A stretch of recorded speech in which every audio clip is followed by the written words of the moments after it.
Hey everybody, it's Eddie J on Crypto. I hope you're having a great day. We have actually got a lot to unpack. So some big news today. Citadel Securities, along with Virtu Financial, Fidelity Investments, and Charles Schwab, they're going to build out a new crypto trading platform. That is a big deal. I want to unpack that one because I'm very interested in what could happen there. For the past 2 years, decentralized exchanges have had more transactional volume than centralized exchanges. And that says a lot as you start to look forward into the future. So we'll get into that one as well. Finally, PayPal has finally, and this is where the finally comes in, decided we're going to let you buy, crypto here, but we're going to let you move crypto on and off of PayPal, meaning you can send it to external wallets and also other people on PayPal. Yeah, late to the game, but still a very big deal. Should talk about Cardano. All right, this is going to be a quick blip. Cardano has contributors going up 12%, and that's huge considering they're not out there actively courting and creating $100 million budgets to court Terra projects. Imagine if they did. Oof. Lordy, Solana did it, and yeah, but we'll get into that. Let's see. I've been wondering about this for a little while. What happens to all of the layer twos when Ethereum does the merge and moves over to a proof of stake kind of business? Well, that's going to be interesting, right? But we'll get into that a little bit. South Korea. Yeah, somebody at TerraForm Labs is accused of embezzlement. Yee. And don't forget, South Korea has also asked the 5 licensed exchanges to kind of halt Luna Foundation Guard withdrawals. So they don't have to abide by it. I have a funny feeling they will. If they aren't already. Sorry, that's Stitch. My kids are getting home. Also, South Korea's licensed exchanges are about to delist LTC or Litecoin. And the reason why is because Litecoin just introduced a new feature via their Mimblewimble implementation that will allow for confidential transactions. Ooh, so that's something. So let's dig in. Citadel. I mean, just listen to these names. Citadel, Virtu, Fidelity, Charles Schwab. And they're going in together to build a crypto trading platform. You know who Citadel is. That's the securities company behind Robinhood that pays Robinhood for all of their overflows, right? Yeah, what happens to Robinhood? I mean, we're talking about stocks versus cryptos, but if I replace that money with these stocks, do I really have to keep paying Robinhood? So I think going forward, that's going to be an iffy situation for them.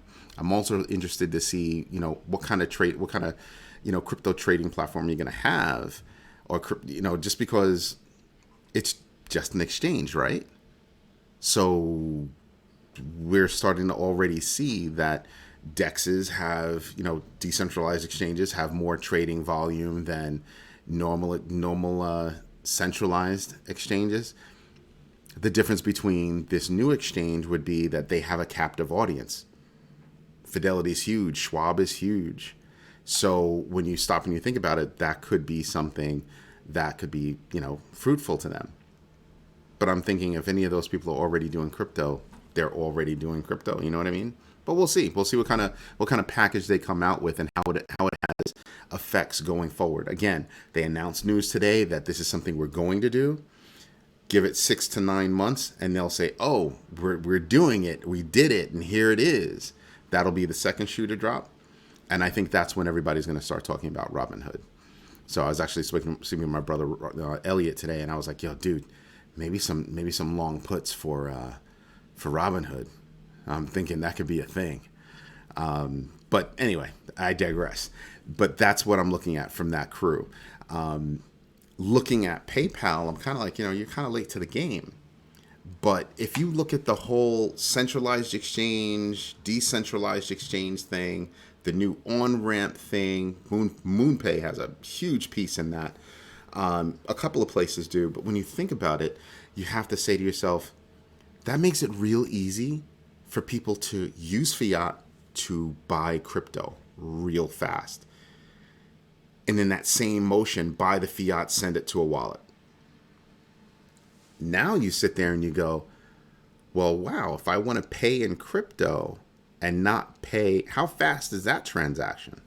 That would be interesting. Something else that would be interesting, the effect that it has on centralized exchanges, because I don't have to hold my crypto there.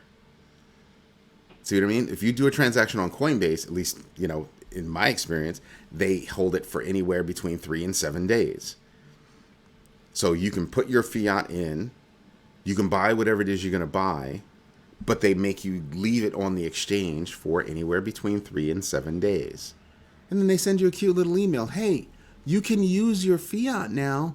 It's actually yours. You can do whatever it is you want to do with it.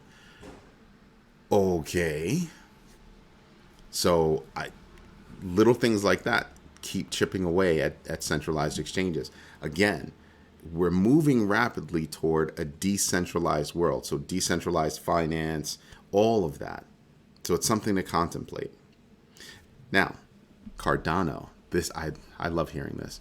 Cardano's contributors. I keep saying it wrong. Cardano's contributor list grew by 12%.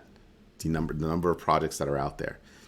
Imagine if they put together $100 million fund like Solana did to try to court Terra projects over to their platform. I think Solana, you have $100 million that you're going to spend to try to court those projects, but maybe you should take that $100 million and work on that, reliability of your platform first, right? Of your blockchain. I think Cardano might have a stronger blockchain than Solana, and they're attracting. They're very very attractive, and they're attracting projects. And I think that's a big deal. I think that's a very, very big deal, because over the long haul, that's what's going to matter. It really is. Now, layer twos, and when I say layer twos, I mean just about every layer two except for Polygon. Here's why.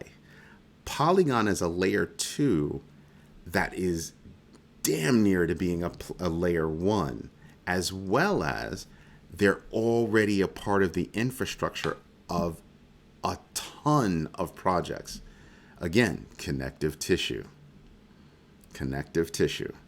So when you think about this, you sit there and you kind of go, yeah, Polygon has a different story than other layer twos that were simply there to offload some of the work that, Ether was trying to handle. They're going to take a hit. So there are different factors why coins would fall off, right? You've got the fake coins. You've got like meme coins that aren't doing anything. You've got coins that you had a good idea, but you were late to the game. Somebody else is already doing it. But then you also have these other coins where you served a purpose. Past tense. And that's what's going to I think that's what's going to wind up happening to a lot of layer twos, unless they can prove that they have more going on than being an off ramp, being a side ramp for them. So that's something to contemplate. So pay attention to your layer twos that you might be looking at. I'm not looking at any layer twos except for Polygon. That's my dude. I just love Polygon. Sorry, Matic is the shit.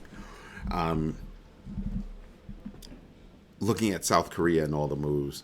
So investigating Do Kwon already, investigating, TerraForm Labs already, investigating Luna Foundation Guard already. But now, as if Do Kwon's team can't get out of their own way, now we're talking about embezzlement. Wow, are you serious? Now that we have embezzlement, what else do we have? Well, we've got they're still being told that they want the top 5 or the only 5 licensed KRW exchanges out there to stop transactions for Terra and Luna Foundation Guard, like no withdrawals. Those are very, very, very big moves, really big moves that are going to have a ripple effect. Something else that's going to have a ripple effect that probably not a lot of people are paying attention to is those same 5 exchanges are looking to say, hey, we're going to delist Litecoin. And why? They implemented Mimblewimble. That is how you say it. And because of a couple of the features, the first feature is you can decide if you want your transaction to be confidential. The second one is they're stripping away unnecessary transactional data from their blocks, from the blocks on their network, and they're doing compression to do that. Well, I guess those two things don't sit too well with South Korea, and they said, well, hey. And so those 5 exchanges are kind of like, yeah, we don't like that either. And they're going to delist Litecoin. Now that begs the question, is there going to be a major sell-off of Litecoin? So I'm trying to pay attention to that. I mean, I don't hold any Litecoin. Am I? I hold a little bit of Litecoin. Very, very, very little. Like maybe a couple of $100. That's very little. Because I was flipping between coins and all that kind of stuff. So that's something to contemplate, is what's going on with that. Just amazing. Now let's get to the numbers, because today is pretty much, an all right day, right? You've got right now winners and losers basically equal, no really big moves, nothing surprising. Annoying is that Gala is over here again, down 7%, but I'm expecting Gala will go back up over here and we'll make some money. So I'm actually thinking about dipping into Gala a little bit, especially, it's only 7.5 cents. I'm probably going to dip in a little bit, right? Just because it looks good. Is there anybody else on here that makes sense to me? Interesting. I haven't done any research on optimism, but optimism is down 23%. So I find that to be interesting. Not something that I'm looking to get into, but something I am paying attention to. ApeCoin, I told you before, 5% and below. I'm really not amazed by, but I really don't see ApeCoin doing anything. I just, has their time passed? It's highly possible. It's highly, highly, highly possible. Hedera, HBAR, 4%. So not much moving going on over there. Let's see, down to here. And we've got who? Helium is over there. Anybody else I'm paying attention to? Nope. Nothing I'm really paying attention to over here. Because basically at 3%, you're moving sideways. Arweave at 4%, you're kind of moving sideways. Yes, you could have made money off of that. Don't get me wrong. I'm not snubbing my nose at money. But that would mean that you'd have to be paying attention to this all the time, understand the rhythms, and see the ups and see the downs. And that's the big deal. Let's go take a look over here. Fear and Greed Index. I did expect it to go up to 17. I was hoping for 18, 19, maybe even 20. But we're still in extreme fear. So people are being very, careful. Total value locked, 107. I prefer for it to be in the 10s at least, but 107 is still respectful. I'm just happy it's not lower than 100. That would make me kind of stop and wonder. Now, look at these numbers. Came up a little bit yesterday, shot back down, and then battling across again. So I'm sitting here looking at Bitcoin, and I'm saying, yeah, that's going to be a lot of them. But look at how much downward push that was. This was more of a fight, but this was almost straight down. No green whatsoever. So big drop. So I'm looking at this and I'm kind of going, hey.